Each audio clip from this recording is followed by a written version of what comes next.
So today, I am going to be introducing you to our guests, and we're going to be talking about nutrition and mindset. All right, so joined with me today is Shyla. Welcome, Shyla. Thank you again for being here. Thank you. I'm so happy to be here with you. Yes, it's so awesome to have you on. You know, your book has been the most inspiring book of 2023 Wow, for me today. big statement. So, love to hear it. You know, I'm really glad to have you on board. Thank you. We're going to be talking about your work as a health coach, yes, as well as you're the author of a self-help book, Euphoric Living. If you have any questions, you're joining us live, do leave them in the comments and we'll come to them at the end. All right. And Shyla is also a big speaker on health and well-being, and also a certified trainer for yoga, as you know, whereas you've got this podcast on the inner journey. Yes. Yes. So let's talk a bit more about your journey yourself as a transformational journey in health journey and your relationship with food. Great. Okay. Well, where do I begin actually? So I'll journey you back a few years where I was at a point actually, let's say 8-9 years ago, where I was very lost. Okay. I was directionless. I was a very unhappy person. I was pretty overweight, especially for my height, which is 5 foot. So I felt like a big round ball, just like walking around town. And you know, that wasn't even I wasn't even affected by that until one day my friend was talking to me. Okay. And he was kind of welcoming me back into town to Ghana. I had just moved back home. And he said to me, well, welcome home. Now you're just going to get fat and lazy like everybody else. Oh, gosh. And he meant it as a joke. Right. So he fully thought that I was going to laugh with him. Right. I took it very personally. Yeah. And I did not laugh. I took it personally because he was right. And it hit me really close to home. I was kind of looking around, you know, people that I knew and what the lifestyle of just being sedentary, you know, and over drinking and overeating and what it had kind of done to them, not even appearance wise, but just internally, right? Okay. Yeah. People were just getting looking older, visibly looking haggard and like losing energy. And I just thought, wow, this can't happen to me. But I was not in a space where I was even able to help myself at that time. Right.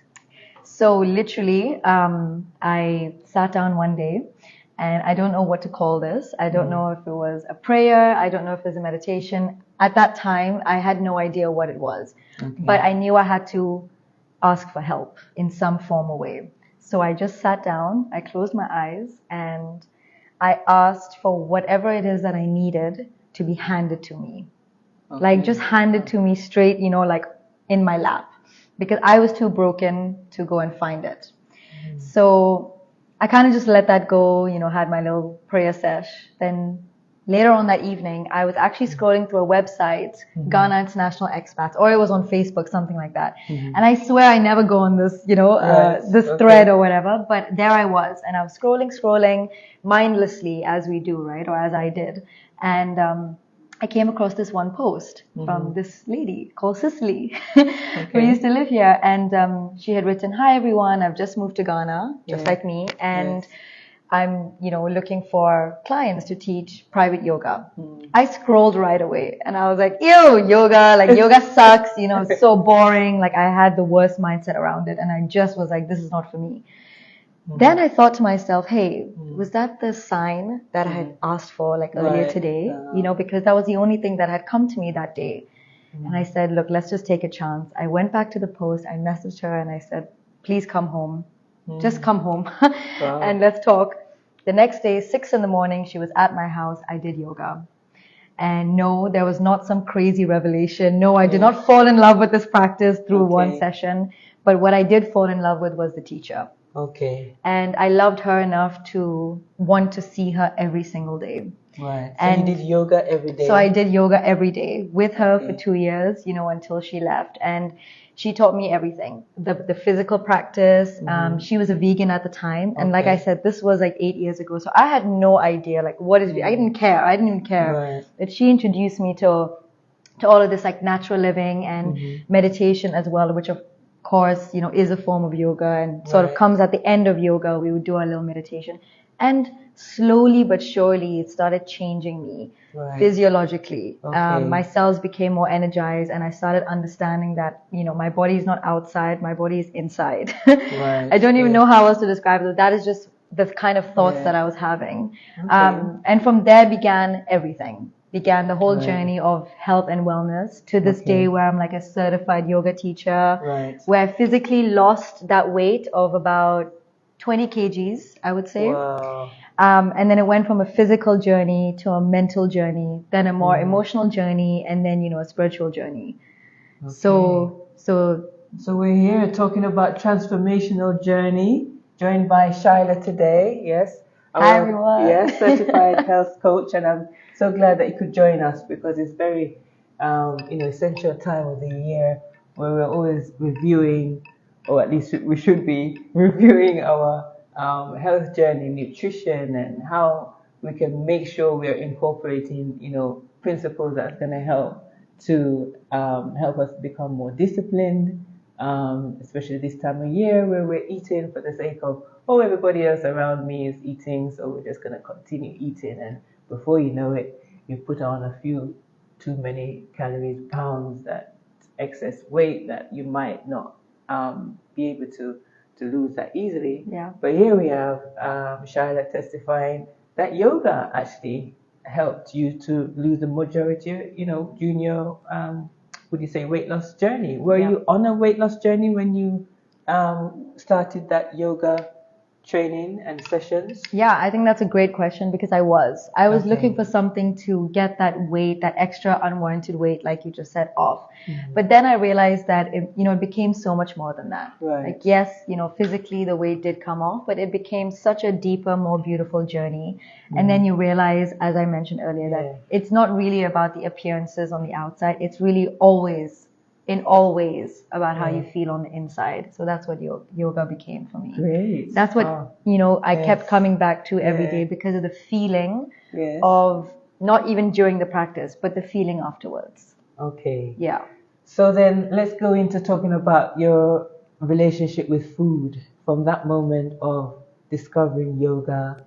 How hard or how easy or challenging was it to even, you know, change your mindset about food whilst practicing yoga? Yeah, that's a great question. And I want to give answer that will really help other people. So this is the biggest thing that I took away from my journey. I enrolled in this nutrition course. So I went to nutrition school and I learned so much, right? But I just want to harp on like the best and biggest thing that I learned to help anyone out there. And this is the concept of primary food and secondary food. So Zela, if I were to ask you now, like, what is primary food and what is secondary food? What do you think? Anything at all? Primary food. The one that's going to be more the sustained energy throughout the day. Primary food, whole grains. Yeah. Okay. Yeah. Okay, cool. Whole wheat. Yeah. Yeah. So of course, you know, that's what I initially thought too, and that's a great answer. But it's a trick question because what I learned is that primary food has nothing to do with food. Primary food, is 12 aspects of a person's life, which we can call emotional needs. And then secondary food is your actual food that you eat. So what this concept says is that unless you get these 12 aspects of your emotional needs, which I'll tell you what they are, and fully satiated, you'll never be fully satiated with the secondary foods, which is the actual food. So these 12 areas of the life, I just wrote them down so I don't forget. Write your notes. Spirituality, creativity, finances, career, education, health, physical activity, home cooking, home environment, relationships, social life, and joy. So these are our primary needs as a human being. And secondary food, as I said, is your food. So this is called holistic health, right? It's off the plate, how do you eat? What do you absorb? Mm-hmm. Right? And the concept of bio-individuality is so important. And that basically means that one man's food is another man's poison. Okay. So as a health coach and, a lover of food, I can't, if you ask me for advice, Right. I can't then tell you, hey, go and eat like a cup of cucumber, right. For lunch every day if you tell me that you hate cucumber. Right. Just a basic example, Yeah, right? true. Yes. Because that cucumber that I'm telling you to eat is Yeah. not going to go down well with you at all emotionally. And so you're not going to reap the actual benefit of the food because of your mindset. Yeah. So in here is where mindset plays the biggest role in nutrition, Mm-hmm. because remember that food will actually always come second. Yes. So just to piggyback off this, I would love to mention my favorite study of all time. Yeah. It takes place in Okinawa in Japan, Okay. the south of Japan. Yeah. So it's called the Blue Zone. Right. And that's where the centurions live. So people over 100, like 105 to 110, you get people living in Okinawa, Japan. So there was this group of scientists so fascinated by this fact. And they said, what is causing this longevity in Okinawa, Japan? Why are people living till, past 100 years of age? So they decided to go and investigate. So they actually took themselves to Japan and stayed there for years. Now, their hypothesis was that, they're probably living long because Japanese people or Asians eat healthy. Okay. They drink Right. green tea, they're eating fermented foods like tofu, miso soup, like what have you. Yeah. So that would make sense, right? What they found is that, yes, the Japanese were eating healthy food every day, but they were eating healthy food 3 times a day in the midst of people, company, laughter, jokes, conversation, social life. And that is the number one reason why they actually lived longer. And then the food came secondary. Okay. So that just shows you the emotional need. Right. The idea of, eating in the right environment, the right setting, and then, of course, eating healthy food in that setting. So isn't that interesting? Wonderful, yes. There's a lot that we've just talked about there. And do remember, if you're joining us, you can leave some questions or comments, and we'll get right onto it when we're finishing our conversation. Yeah. It's very interesting that you're saying about the mindset, how it plays an important role when it comes to eating and being a health coach, that you wouldn't be able to advise somebody, even if it's the most nutritious meal, like say things that you need, the vegetables that you need to eat. If that person's gonna hate or something about that food that they just can't, it just doesn't feel right for them or whatever the reason. You feel that there's no point forcing that person to say, look, go on a diet with this and this and this because it's gonna, make you either, lose the weight because there's certain foods that will help towards weight loss. But if the person just has a dislike for that food, then obviously you can't change them, but you can say, okay, try something else then. Exactly. The heart and mind. More than to say, go ahead because this is the best thing. Yeah. The heart and mind really have to be in the right place, and you have to receive food so lovingly. And they even do studies on rats and like animals, and they basically give half of them like a stressful sort of environment where they actually bring like a cat into the room. Okay. And then while the rats are eating, they're monitoring. The scientists are monitoring. Said that their heartbeat, quickens, and they're sort of in a little bit of a distressed state because there's prey over there, there's a cat, and the food actually doesn't digest for 8 hours longer than the rats who did not have the cat and who were chilling and eating in such a happy state of mind. Right? So I mean, you can sort of relate this to like humans as well, right? Like if you're not eating in a happy, and yogi, I mean, I follow yogic lifestyle, and yogis simply say that be grateful for your food, and in that happy state of mind, the food, the intelligent food, will know what to do inside your intelligent body. It'll just know, and it'll do its job without you even having to do anything more or interfere. Yeah, sure. Yeah, that's great. I mean, I definitely try to take that on board when I'm, eating. I play like music that I love, and but I have my daughter. She's watching her favorite cartoon. I'll but there's this thing about, when you're eating, you want to be able to focus on your food, because if you sit in front of a TV and you're eating, you don't actually, you're not aware of how much you're eating. So you Yes. could be eating more and you're not feeling satisfied because your attention is on something else. Yes. So isn't that the same, like, say, if you're, having conversations with people, you're surrounded by lots of people, say like Christmas time, you're always in, with a lot of family, you're talking, you're eating, and you're not aware how full you are until you actually, stand up. Yeah, You're like, exactly. oh, okay. Exactly, yeah. And I feel, So what's the sad is awareness that around the food, awareness around food, yeah. and how, what would you give as an advice to, say, those who are finding it hard to, lose weight or struggling with eating healthily, and, knowing how to stop, because that in itself is also a mindset that you have to train. We have to train ourselves, right? Yeah. And how did you find it? How easy was it for you, whilst you mentioned, eating very unhealthily for years, and that suddenly doing the yoga training, I'm sure it wasn't that easy to just, right, To switch my food, yeah. to switch. It wasn't, but I mean, I'm gonna say something a little bit cliched, but it's just truth. It's Okay. like you've got to want it Right. enough to Okay. just make those changes. Right. And Sure. I invite you all to see what the real challenge of all this is. It's not figuring out what is healthy food and what is unhealthy food. The Okay. challenge is you getting there. Is you actually taking the small steps each day to actually get there. And it starts right now. Like after this, make yourself a nice cup of tea. Or tonight, like take that salad, on your plate. Yeah. Tomorrow morning, instead of having coffee on an empty stomach, which by the way, we can totally get into because it's something that I used to do for years. Yeah, I used to do it too. Yeah, I mean, but it's almost like a basic health rule. Like your body overnight has been cleansing, cleaning, sweeping, clearing all the junk, all the extra acid, from your body. And then the first thing you do when you wake up in the morning is put that acid right back in the form of coffee. So it actually, it's such a simple explanation, doesn't actually make a lot of sense.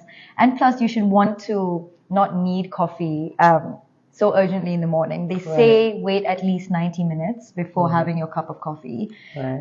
But I would just say, for gut health is such a big topic nowadays, and it is so vast, but there are little things that we can start from today, from tomorrow. Yeah, and I would say this is one of them, is just have coffee with food. Again, it's just so simple and it sounds basic, but it's real. It just prevents, leaky gut, which actually is the basis of all this unhealthy microbiome that wreaks havoc inside our bodies. So this one little thing. And water is your best friend. Again, simple, but drinking it at the right times. So they say, and I find that this helps as well, is drinking water before your meal, like 20 minutes before, so that you're a little bit, satiated when it comes to the actual meal time. And then automatically you will actually just eat less because you're genuinely quite full already. So there you go. That's the secret to when you're eating and just thinking, we're going to be eating all day long, that 20 minutes before even,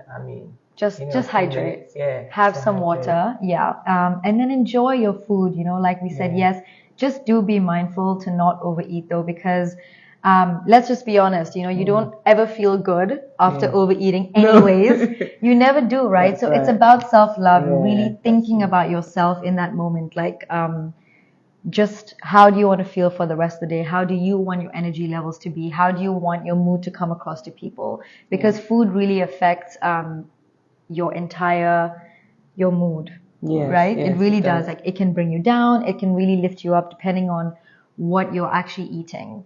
And the more vegetables you eat, the more you glow. So I found something very interesting about plant food. Okay.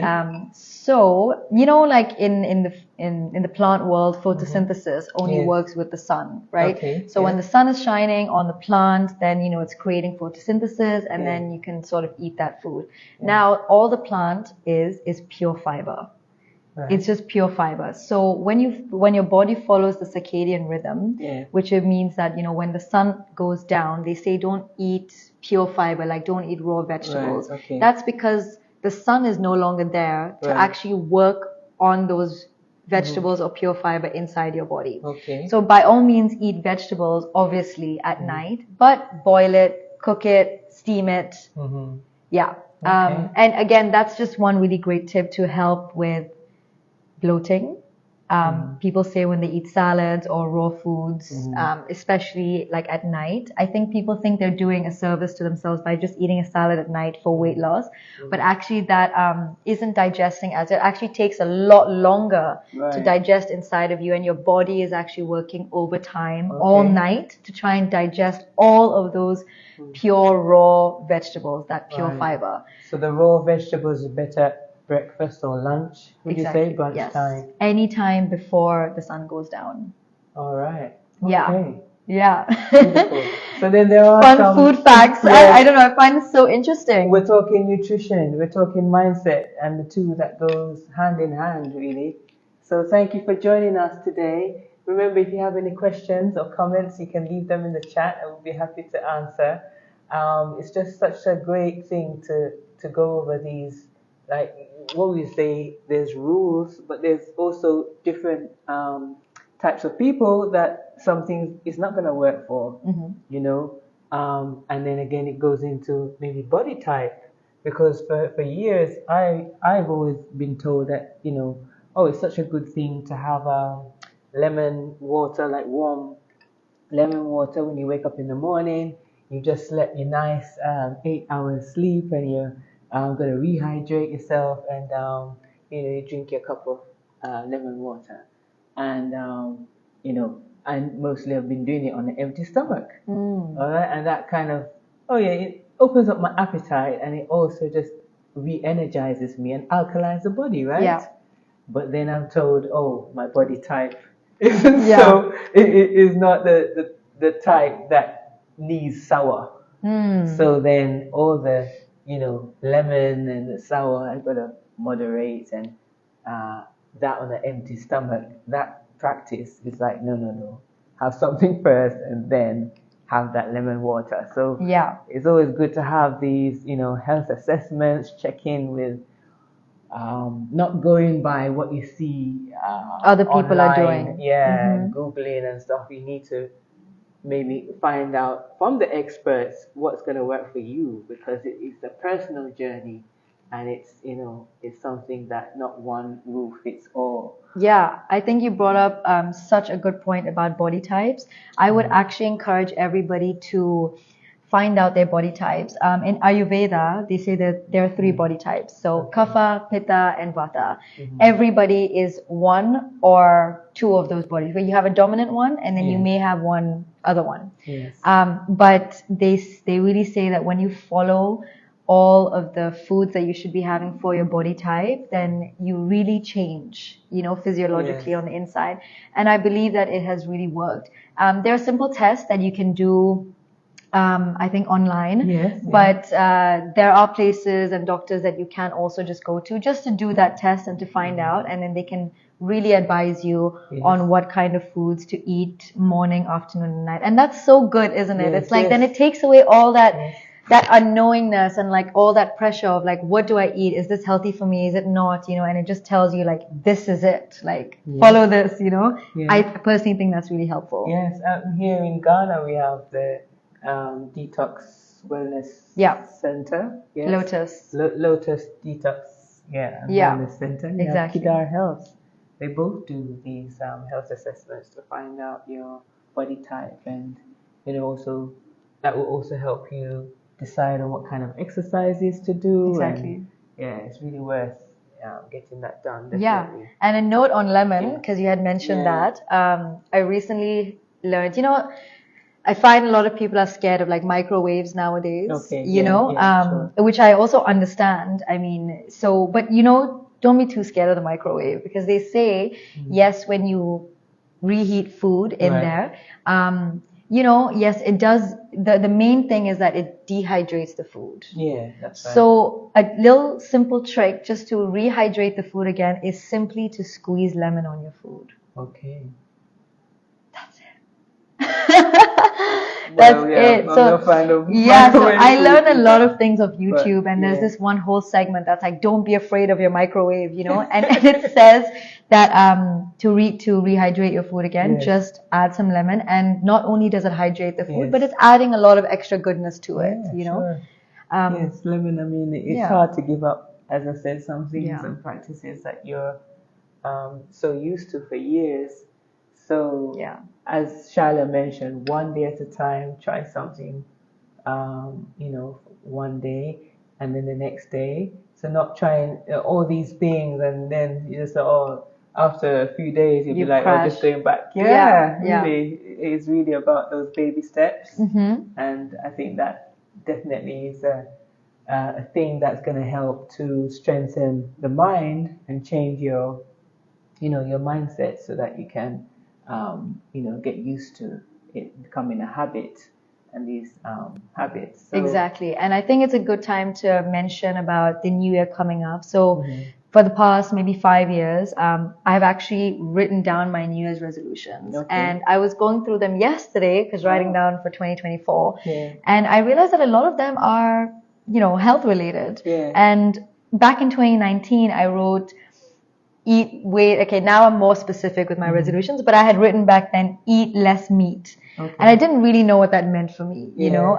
But I would encourage you to really get more specific and understand your reasons why you want to do a certain thing. And I'm not saying just because that was my resolution, that should be yours. There's no one healthy way of life, but really understand like what is your reasoning, So for me, I'm a seafood person, like if there's a fish there, like I'll choose it over like the meat. Yeah. So there's personal reasons why I choose to do things, but I think the time is coming up now where there is a new year and this is the best time to create some awesome new improvements for yourself. And the best way to do that is not just to think about it, but is really to actually get your pen and paper and write it down, because they say like the manifesting powers, writing things down energetically in your own handwriting actually makes you want to keep the promise that you've made to yourself and hold yourself accountable. Because as much as we want other people to hold us accountable, let's be honest, they're busy. You got to hold yourself accountable, right? And pen to paper, And I write about this in Euphoric Living. Yes. The magic of pen to paper. That's right. Yeah, they say, I think the stat is like 45% more likely whatever you've written down is to come true. But you've got to write it down first. That's right. So be specific. Be specific. Yeah, detailed on that. Yeah. All right. So one last thing I wanted to ask you about those that you've helped, as a health coach, to make their transformation, whether it's weight loss or something that they're looking to change with their nutrition. What would you say, what's your best advice to help people who are struggling? Because often it takes maybe a health scare to really say, oh, I've got to do this now, to take themselves seriously. And so how do you advise, people who are struggling now, before they get to that point where, the danger of having that health scare? How do you advise people to help them to come out of that? Yeah. I really appreciate that question because, when I was I was diagnosed with a kidney disorder. And that took me on a massive journey of like heavy medication, steroids, which yes, the medication did save my life. I feel though it left my body a bit weak and my immunity was a bit low. And Did you say when you were 1? Yeah, when I was 1. So I don't remember that time, but I obviously remember the 10 years afterwards where I had to like be on constant medication. I think that's why I'm probably so into health now, and I don't just pop pills, because I've had so many in my life. But yeah, it took that to realize that my body and my immunity was a bit weak. If there was a cold, if there was people had a cold or flu season was going on, I would definitely catch it. If there was a stomach bug going around, Shyla would catch it. It was that kind of a thing. Then I'm like, why? I don't want to be this way, Okay. And then I realized I had brittle nails, I had eczema, skin issues. I got adult acne. My hair was falling out. I mean, there were so many things. And I just think like I didn't want to live that way anymore. Like I felt that intrinsic feel of wanting my body to be stronger, my hair to be better, my mind to literally just shine. So it came from me. As I think it will come from like every person. But knowing that the primary needs, like taking care of all the holistic health, emotional needs that I mentioned before, which I'm happy to go through again, but taking care of that first and then worrying about food is, I think, was the biggest like relief for me ever. It was self-care, self-care being the new healthcare. Finding out what it is that I wanted to do in life, quitting jobs that didn't serve me, finding the right crew. Like really, there's so much more, but fixing relationships with people, finding that joy in life, like stopping to smell the roses, sitting and taking 20 minutes for myself on my own every single morning before giving my time of day to anybody else. These, as little as they sound, are the biggest things that help me overcome all of this. And I'm telling you, the weight just dropped off, and things began to fix themselves because when you connect inside, then all these like synchronicities and coincidences then come into play. And that is the true fun and magic of life. Wonderful. Well, you've heard it from Shyla today. I'm so happy you're able to join us, and remember to share and come back and watch the playback if you are not here live with us. So we'll be sure to tune in next time on the Health and Wellness Talk. Thank you so much. It's so wonderful. Thank you again for sharing. This was gems. fun. Yes, see you next time. Bye-bye. Bye.